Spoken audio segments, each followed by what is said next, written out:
Welcome to another session of Cop Talk. This week, the Jewish Light ran a page-one story on mixed signals coming out of the situation in Iran. Leon Panetta says he thinks that Iran is a couple of years away from actually having a deliverable weapon. Ehud Barak says that it's a long way off, and yet there are other people who think that any day now that Israel could make a preemptive strike. What's your take? I know it's a lot of guesswork, but what do you think is really the reality of the situation? I think we see the same voices kind of posturing the way they always have. The neocons and the hawks tend to, say that it's just around the corner. Those who are more centrist or more left say that it's further away.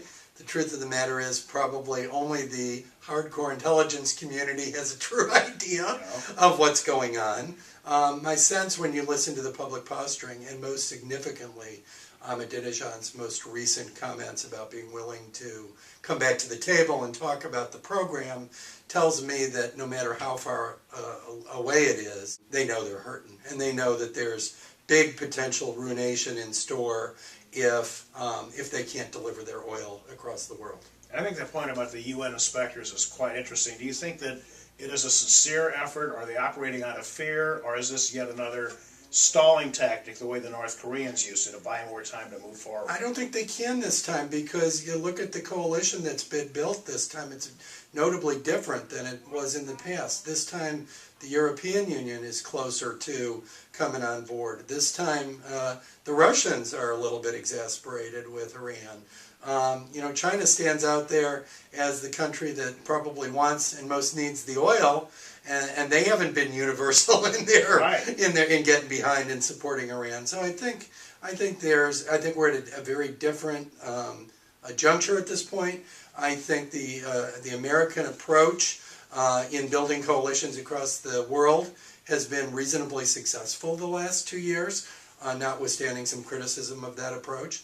And I think it's given us a little bit more stroke to call in chips when it's important to do so. I think it's significant also that the threat to shut the Strait of Hormuz has not materialized. It hasn't, and I think that's in large part because Iran realizes they're only hurting themselves if they cut off the supply of oil to the world. So in Cairo 2 days ago, 70 people were killed by stampeding mobs. Yeah.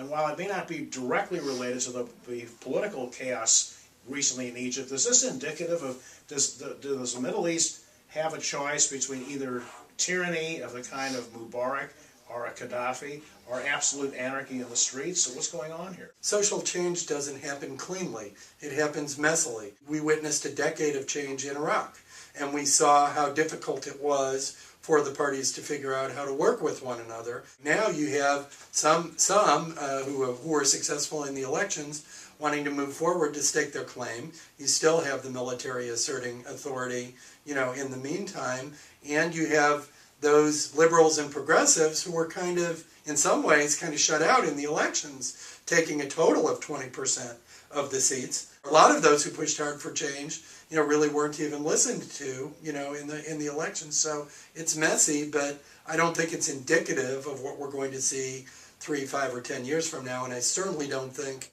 that the empowerment by the Muslim Brotherhood with a plurality of the seats is going to result in any sort of drastic overnight change in terms of Egyptian becoming a radical Islamist state. Larry Levin, thank you again. Thank you. And to our listeners and viewers, until next time. Take care.